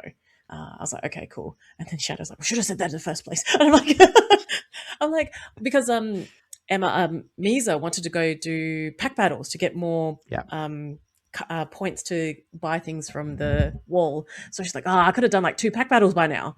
And I was like, yes, well, yes, I was. And anyway, we eventually got there to a point where when they brought out round 2, you just happened to drop by and was like, why don't you just do like just everyone just play against everyone, do a round robin, and then just write the scores down later. And we were about to start that, and then it brought the round 2 sheet. Yeah. Because in my head, I was like, look, like, let's not leave it to them. Let's put it in your guys' hands. Yeah, there's only 5 of us. Come on, and we're all friendlies. Yeah, Everyone knows each other. So I was like, oh, yeah. Anyway, so we play round 2, and then we get to round 3, and I'm versing Jess I Can. And last time I played Jess I Can, it was a fairy off, as in she's like, bring your fairy types, I'll bring my fairy types. And last time I won, this time they won. So, but it was very much Galarian wheezing. I think mine was Shadow, hers wasn't, and Mawile and Tinkerton. Klefki was in there, so yeah, just trying to balance it out with super effective moves against other fairy types. And I was like, yep. So yeah, it was pretty funny. And then yeah, that was it. So and afterwards they wanted photos to promote sisterhood. So then they're like, oh, we want you to actually get the proper photos with the proper photographer with the gang. I was like, okay, all right. So we did that. We did the photos before prizing, because it was taking a while for them to process the prizing because they had to enter the scores in. So it's like still waiting for prizing afterwards. And so then I finally got my 1 pack and my 10 points, which I just gave to M Tangy because I'm just like, I opened my 1 pack, I didn't get anything. So I did give it to you, which you were just like, I'll take the code card and ditch the rest. Oh, like pre-opened. Yeah. Wait. Let's There was not still look like this is some charity. You opened it. I did open it. It was crap cards. You looked at it. You were like, "Yep, I don't want any of these. Here you go. It's not summer. Here's a pack." Yeah. No. Yes, that is correct. He is correct. I mean, I have given you packs before, but this was like very much a not this time. No. Well, it was perfect order, so I was like, eh. Anyway, so yeah, that was sisterhood. So it took a lot longer. It ate up a lot of time, which is unfortunate because my kind of intention was play sisterhood and maybe go shopping a little bit because I haven't really been outside the convention center at that point, or even just have a little rest. But didn't happen, and I was like, it's too late for anything now. So then hung out with whoever was left, said bye to a few people, then quickly just ducked to the shops just to grab some items because I wanted to go to Chemist Warehouse my throat was feeling a little bit sore, so I was like, okay, I need a few more just to too much Macago game. It was just really hot. All those fire types. Talonflame is in the top 12. Yeah. And then then we had dinner. So yeah, we had dinner with whoever was left, and then your bestie in a bloom rocks up. Just hadn't seen him all day, and then he rocks up for dinner on the Sunday night. Oh no, well, it's different. So actually, look, I obviously had to stick around until the end of TCG because I had to pack up a bunch of stuff for the stream, make sure everything was all good. Also wanted to get a photo with all of the VG casters and with all of the TCG casters. Yes. Because look, I give some stuff to look back on, Good photos. Also made for a cool looking tweet. It did. With the like pure blue background and the pure red background, and we didn't really get a good one on the green backgrounds, but I used one of the ones that you took of the casting so that it was pure green background, and then the not as good one of all of us. Yeah. All good.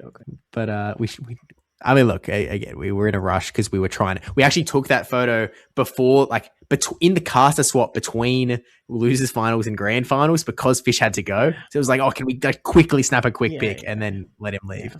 So ideally we would have actually taken the time to take a good photo. Yes. This instance that was not possible. But anyway, so it all runs over. So I think Debbie, we sort of took a guess, when TCG might be done and when we might be able to get to dinner. And the guess was 6:30. So it was like, okay, dinner at 6:30.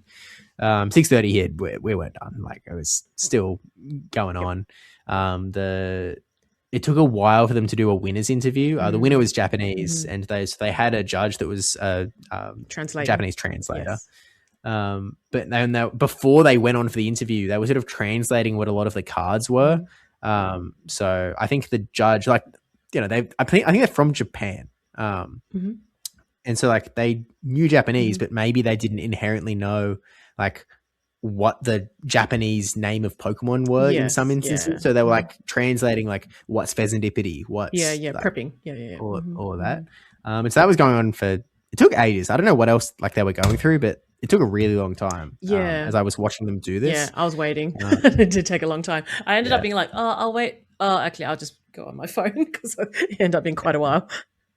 Yeah, I don't know. Like, I'm glad they were putting in the effort for it to like to do it correctly. Like, it's completely valid. And so like they did their interview, and like, you know, they had like the judge sitting there translating between the caster, like, one of them being Jay Sparksy, by the way, who has been brought up on many podcasts before from these regionals as that random TCG guy that I do an auto rect battle with every regional. You know, who. I guess also random funny story. He also was talking about the fact that everyone else, you know, famously, my name is not Steve. And everyone sort of like had to learn that fact and be like, what the heck? Your name's Josh? That's crazy. Which, if this is the first time you're finding out, welcome. But he first met me signing up for the random Go side tournament in Brisbane 2023, back in November of 2022 or December of 2022. Like, he just randomly signed up, and he was our fourth person, which was excellent because we needed a fourth. And so he saw my name on the player sheet, which was Josh. And so he actually went the other way. He found out my name was Josh, and then was confused why everyone was calling me Steve. It's like, what's going on here? There's only a small amount of people that fall into that category. Yep, and TCG caster Jay Sparksy is one of them, whose name is also Joshua Sparks. He sent a message in the chat when the caster graphic came out. He was like, man, I'm like the second most handsome Josh on this caster team. It's like, yeah, butter me up. That's the right way to go about it. Yeah, you can cast again. I'm going to pick you another time. We keep you. Yeah. What a great way to talk to the guy that's choosing the commentators, huh? Anyway. So, advice to anyone that wants to cast in the future: just I take compliments, I take bribes, I take just get on all his socials, like everything, and subscribe, and get a comment in. High consideration thereafter. Yeah, of course. And if you talk positive about Wyoming, that's a plus as well. But we kid. But on to we eventually get to so we're leaving towards dinner late. Yes. You know, we're absolutely going to be late. Yes. Debbie's talking about getting an Uber, and I'm like, I don't really want to pay for an Uber. Like, it's a 20-minute walk. We can walk because I'm stingy. We walk out the door, and who is sitting there on the ground, squatting on the floor? The door, squatting on the floor. It's like a bingo readout. Squatting on the floor. It's in a Bloom 94. And there he is. And apparently he was just there like spinning stops, like to get gifts. And I was like, dude, the stops don't go away at like 8 o'clock. They're still there. Then he's like, oh, are they? I'm like, you live in Melbourne. Like, you're not even like that far. Come on. Dumb as a wooden door. It's in a Bloom 94. But you know, we end up walking towards towards dinner, and we meet the other guys, and you know, we have a good time. And then the VG casters randomly end up at the same joint. I don't know how long they were out there standing looking at you, because it felt like ages. Because I saw this, I saw this crowd outside, and I didn't look at them because I was like eating, and I was just kind of like, man, they've been there for ages. And so I had a glance, and they're directly looking at my side, because Steve's sitting right next to me. So the window was on this side. And I was just like, so I tap on Steve's shoulder. I'm like, yeah, they're there.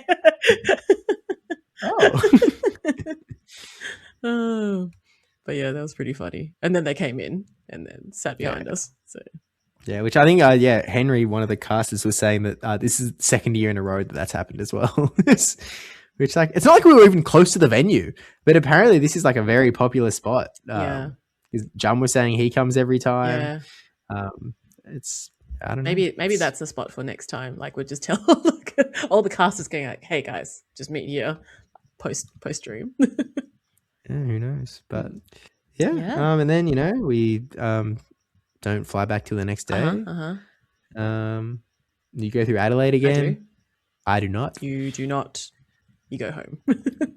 And yeah, Mhm. that was the Melbourne Regional Championships, I think. Melbourne done. Is there anything we missed? I think we covered all the main bits. I don't think there was anything. Oh, I'm sure there is, but Yeah, probably. But it was nice to see Bragio doing stream judge. I think that was pretty cool. And from what I've heard, that everyone was pretty happy, like, you know, smooth in like waiting times and stream. So yeah, got a pretty down pat, I think, to go now. So yeah, I think we covered all the bases really. So yeah, Melbourne done, which is usually again the big one. So regions. The leaderboard hasn't been updated yet. Yes, leaderboard. I was sort of hoping to do a little bit of a leaderboard recap, but we don't have it. We don't. So I think on whenever the next podcast is, we can. By that point, we should know. Hopefully, by that point, we should know who is going to Worlds and who has a travel award. Look, there is still some question marks at this point. So there's a few people that are on the boundary. Like, that either might just qualify and might not. Yeah, I think PvPSteve is on the boundary. Okay, PvPSteve. let me make something very clear, because are you heading off to Turin? Can I play Age/Chansey? Is that you said you want to play Age/Chansey. Like, you've been dropping all the hints on the podcast. You know, unfortunately, if I was T. not able. You'd be like, Yeah, no. Unfortunately, I'm being sent out back to the middle of nowhere for work as of next week. Yep. So I was supposed to leave on Sunday, but it's been pushed back to Monday. But anyway, yeah, I'm not going to be around. It is not possible with my work commitments. I will, despite the fact that Taj won't believe me, because he is a little scared that his Worlds invite isn't a lock, because it's technically possible that enough people could pass him with the tournaments remaining. I'm not competing anymore this season. So we've got. He does not have to worry about me making a play for it. Even if I'm currently 15th on the leaderboard and you only have to get to 12th to qualify. So silly. Not on the cards for me. Yeah. Indianapolis. Is that how you pronounce it? Indianapolis. Did I say that right? I probably didn't. Yeah. Okay. So we got that on the 30th of May, then Turin the week after, then NIC, and then what's so yeah. And PJCS is in there as well. Can you qualify as an outsider for PJCS? I don't know. Well, you actually have to qualify for PJCS, so that window is shut. Yeah, but can you be an outsider? I doubt it. I don't think so. I feel like that's very like. No one's done it. If it is possible, let me know, because I'm all of a sudden going to have 2027 season plans, but I don't think so. I would love to go on that. Like, that's such an awesome side quest, but let me know if it's possible. Hey, look, I'm keen for Yokohama Part 2 anytime. Hey, I've been talking about it. I do want to go back to Japan. I'm down for Japan. Town Japan. Yeah. Japan. I think like even just the stream setup looks really cool. Like the PJ. Anyway, but but I guess on that topic, I think Yusei is potentially like on the cutting block. I don't know if he's planning to attend. Someone said that he wasn't, but I don't know if that's true or not. But I think he's sort of on the boundary when the leaderboard does update. So there's a few players that are like looking to make that jump. So Cola 4 is one. I know he's planning to attend NAIC. Yes. Tony of Pride is also intending to play NAIC. Yes. So there's always gambits of like how many points can you gather and all the rest of it. And then this one's playing NAIC. Yeah, there's no gambit on my end. There's no gambit. Well, look, with my current 30 points on the leaderboard. While you cannot qualify off of points, you can qualify off of a top 4 finish at NAIC. I see. So yes, against like you only have to, Putter Man and all the others. I just need a sleeper. I just need like to do an It's accent. I just. Yeah, it's axing that puppy. Let's just like sleepwalk through to. Where did he get up to again? Like, I just want the champion's benefits. Okay. That world champ difference. I'm so scared of him. Because I kept talking. I so wish that I won that match that would have let me play him. I was really looking forward to it. He was as well. Yeah, it would have been fun. He got one. He only got 2 buys actually. Yeah, still, but that's enough. He also got like a free buy because I think he got auto round 2. Yeah. But I think I wish it was easy to calculate what that meant. Mm-hmm. I mean, I think it is from the bracket, but Mm-hmm. that basically means that he cut in half. I think they were like, it probably got him to top 128, I think, for free, which was points. He got points for free. Yeah. Which is hilarious. Look, if I can get enough to like ace trainer, that's like, that would be amazing, but I don't think it would. I'm not. I don't know. Is it possible? What's your point total again? Oh, I think it's 30 something. I need to look it up. I honestly haven't checked. Oh, fair enough. You can't derive it from first principles on like where you've got points. I can't even remember last time I attended a local. That's how, like, nope. Yeah, fair enough. I'm going to the end of the leaderboard to look back because like I think I'm like close. Like even Henry Rich is on the play Pokemon leaderboard. Oh yeah, true. He did jump. I am currently 64th on the Australian leaderboard with 37 points. 37 points, and you have to get to 200. You need 163 points. If you get to top 16, or you get to top 32, and then you only need 3 more points. I am playing a challenge this Sunday. Well, if we get any points from the challenge, then we only need top 32. So watch this space. And actually, the other important factor to keep in mind, because again, we don't have the final update, we don't know where things are at. Fortois has done like the back of the napkin maths, because he's watching Travel Award potential, and I think he said that he's currently 4th. And the only thing that could screw him over is They Love Jai has the potential. He's barely behind him. This season, the GBL leaderboard awards championship points. Correct, it does. And so if Jai finishes the GBL season in a good enough spot and gets championship points from the leaderboard, he can surpass Greg to get Travel Award. So like Jai is playing a GBL season worth thousands of dollars right now. So that's kind of like, it's kind of interesting. Jai also has challenge points to gain. So there is for the Travel Award period. Yeah. If the answer is for Worlds, then the answer is still yes. Yeah. Because there's 2 challenges left in Perth, and one is tonight, and the other one is this Sunday. Because Jai's been messaging me, being like, "Hey, you coming tonight?" I'm like, "I haven't got to record a podcast with Steve tonight, but I'll be there Sunday." He's like, "Oh yeah, I just want to see if we got the numbers." I was like, "Yep, okay." I'm like, it's fair enough for him to DM me if it's thousands on the line. Like, I get it. It is, but. I guess we'll stay tuned, and next episode we'll have the final list of who from Oceania has. Well, yes and no. Like if we happen to record before NAIC, then I guess again it's still possible that someone like top 4s or like Cola might. I swear there was another name, but maybe it's just Cola to jump that intends to go to NAIC that can jump into the qualification zone. Because the ones that I know from Oceania that publicly have said, or not publicly, but like well known. To go to NAICs myself, Gordon, Cola, and Tony of Pride. So then will we waving the Australian flag? And I don't know, Ash and Ash has waved it at an NAIC before. That was never filmed. I know, I filmed it. Yeah, but not official broadcast. not broadcast. No. So funny. Actual bestie. Yeah. Not the freaking gold. That's why he's the gold. Also. He said on Twitter previously that he was going to be the first one to, chat in the broadcast. And like, as it was in the starting soon, I jumped into chat to be like, hey, like, sorry, there's slight delay. We'll be live soon. And then I scrolled up to the top and I saw he was first. Like, that's my goat. We need to give him an award, just like first in chat. What a legend. He said he'd do something and he did it. So got to respect a man that can keep his word. I did send him a gift. That means he's winning NAIC. Righto. And look, that's Melbourne in a nutshell. This weekend was also Lima and the South Korean playoffs, which is the final Asia region playoffs outside of PJCS. So we did see, it's not on the Dracoviz page. They did make the graphic though.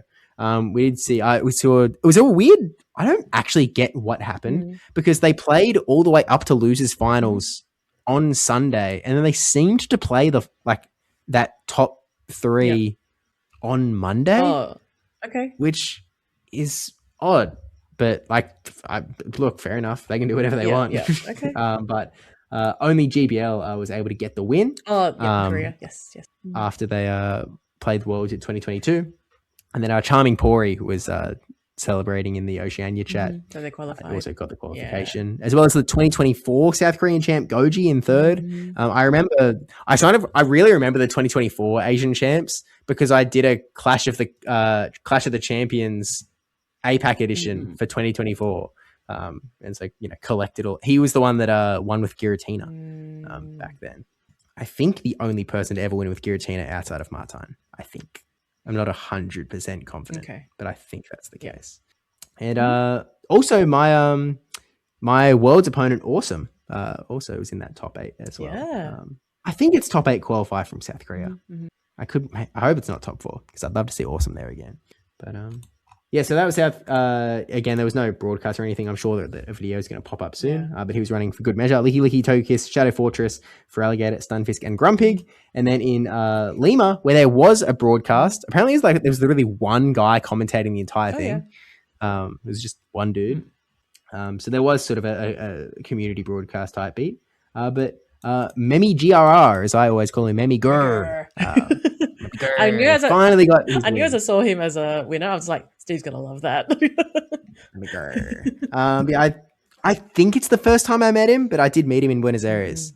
I could be wrong. It's always possible we met it was beforehand, but my timeline's a little wonky. So I think it's the first place I met him.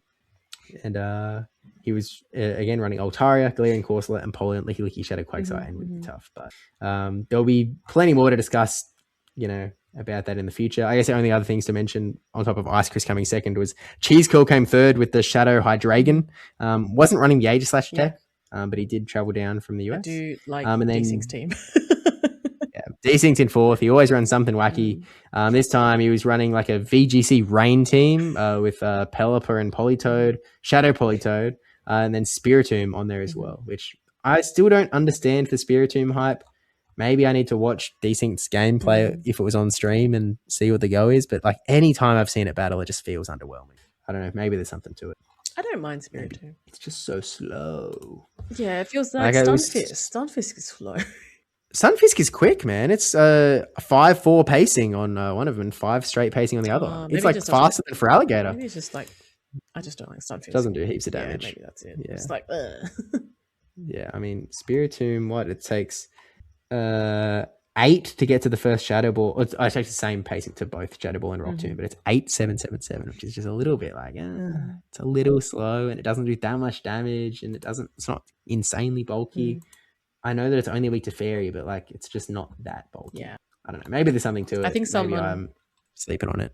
I think Fisher here called it one time that we were, doing our caster picks and I popped Spiritomb one day. And then he called it like B grade Sableye. I'm just like, hey. Real. I think he's absolutely right. Just take that back about my Spiritomb. He's just spitting facts. Don't get me wrong, I like Spiritomb as a Pokemon. Yeah. I think by now people should know that most of my caster picks are things I like. Whether they're usable or not's another question. Yeah. I mean, that's what I put Aegislash on mine. Me and Trotter didn't actually, what were mine again? Yours were actually on point. Was it? Was I that good? Oh, wait. Maybe I'm awesome. I don't remember what I put. I remember Aegislash was on there, which is good. I think I put Grumpig on there because I just watched Ash and Ash steal Yakai's team and do well with Grumpig, so I really liked Grumpig. I was expecting more Grumpig, to be honest. I remember looking at it and being like, oh, Steve's pretty spot on here. Dang. Okay. Like on broadcast or after? Because that was the first time I saw it. It was on broadcast because you didn't say it. Did I not send it in? Did I really not? No, I swear I did. You put top 6 or whatever it was, didn't you? Like. Oh, I mean, yeah. Go Casters Melbourne chat. If I look up Aegislash. I think you put Jellicent.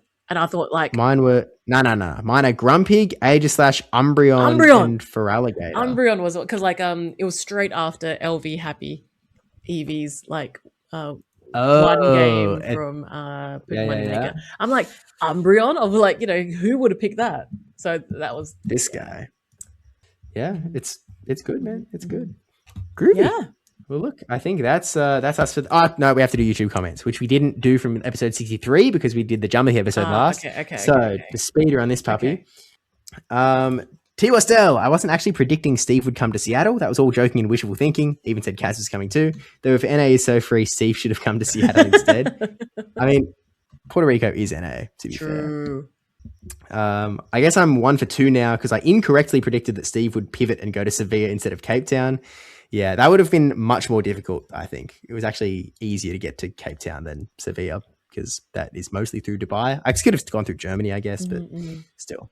Yeah. As far as I know, TSA waits got way worse the weekend after Steve was traveling. Right. We may have also just got lucky by which airports he was going through, because it sounded like it wasn't a consistent problem across all airports. Heard some people had to wait in line like 4 to 6 hours in Houston. I think it was a bad problem the week I was traveling. It was just different airports. Yeah, I think you got very lucky. So I just got lucky. Annie B08. I love that Steve didn't realize mine Debbie's sneaky sneakies until this recording. I mean, yeah, and it was what it was. What can I say? You got some breakfast. I do not support sneaky. I know you don't. And of course, Anne Emma, who we thank for supporting the podcast on Patreon as well. Come on, future algorithm. Steve, dude, you do the mad shenanigans for the content and to have an excellent story for the pod. Come on, it's all for the podcast. Obviously. What do you suggest I do, Stephen? I'm open to options about what countries to live in. Which country wants to adopt me? I'm sure I was talking smack about the UK. I don't know what I was talking, but I was probably right. Was I talking about the bad food? Maybe I was talking about the bad food. I wouldn't complain about the food. That's actually fine in my books. That generally suits my palate. Lack of flavor. Maybe it's the weather. It was just that it's wet and miserable. I think she previously commented about the wetness.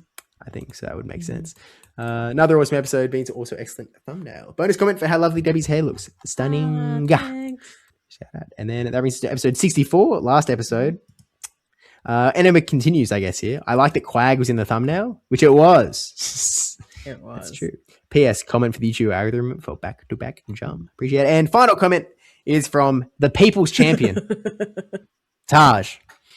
Yes, Steve, it does suck when the local is full of Elite Four/Championship, which is true. It's crazy, New South Wales. Yep. Insane stacked with Ric Flair on and Jumathy and Gone 1001. 3 of the trophies from this season, mind you. And then you just, you got me, Taj, and Bambos sort of just, bumbling around. It's always like top 2 get points as well. We never hit 8 players these days. So it's like, top 2 get points. Dean, a debuff Dean is around as well. M as well. Sometimes she jumps. Most of the time, we are not at the same local. I think often she plays in the ones that I do not. Also, touching news. Hey, we don't need a 5-minute segment about my acid spray, okay? You all just bitter. You shielded an acid spray, and there's nothing wrong with Chansey either. To be fair, I think the last time I played Taj, I think I famously hard mogged him and never shielded an acid spray every time he tried. So get me next time, Buster. When I'm running Aegis/Chansey. Right back at you. Yep. He's going to acid spray Aegis/. Yeah. Nice try. I mean, maybe that's useful, actually, to be honest with you. That might actually be pretty handy. That might really get in the way of Aegis/ a little bit, but no, we'll see. Also, I have one tab open because I've meant to check. I checked this before and I forgot to say it out loud because I think we moved on. I said that this might have been the longest broadcast. No shot. Turns out. The cut down version, because I'll be fair and just talk about the cut down version rather than the full one because I've cut it out from all of them. This one was 8 hours and 33 minutes. It's not even the top 3 longest streams that we've had. The longest one is actually 2025 Brisbane, which the cut down VOD is 9 hours and 20 minutes. So that was a very long day, that Brisbane one. Yeah. I think it was a long day, but like you said, the stream did start late. So after cutting it down, then if that makes sense. But there we go. Yeah. But big day. I think of that Brisbane when we started in winners round 1 as well. Where now we're traditionally starting round 2. But anyway, that's the G'day Battlers podcast. It is. Subscribe on YouTube if you would like to support us or just watch the video version. Obviously at G'day Battlers in all of the places. Is there anything else you have to say? Shout out to B-Day for the big win. shout out everyone for qualifying for Worlds that did this weekend. I head off to NAIC in 2.5 weeks, roughly. Yeah, Yep. exciting times. And the move updates to come soon as well. Only like, a week to learn or a week to kind of figure out. Look, at least you're playing NAIC and not Turin and are going to have like a 2-day turnaround to like just figure out the meta. Might as well be Turin with all the travel. I should have really went hard on Turin around, but I missed it. I can cut it. It's past my bedtime, to be fair. It's true. It's true. Let's can't win them all. But yeah, thanks for tuning in. We'll catch you next time, whenever that may be. If it's before NAIC, then we'll have you I guess preview. If it's after NAIC, which let's be honest, based on our upload schedule, it's probably going to be after NAIC. We'll be able to wrap up the season, give you sort of who our Aussies are. We'll probably end up doing the Road to Worlds dealio as well on our sort of trek towards San Francisco at the end of August. And we'll go from there. See how what happens. We will. Alrighty. Well, thank you for your time. Thank you for everyone listening. You're welcome. And we'll see you guys on the next one. Bye. Yeah. Peace out. And run Dondozo, please. I would like to see more of them. Thank you. He wants to make a video. Just use that so he can make more videos on Dondozo. I like Dondozo. Is that a crime?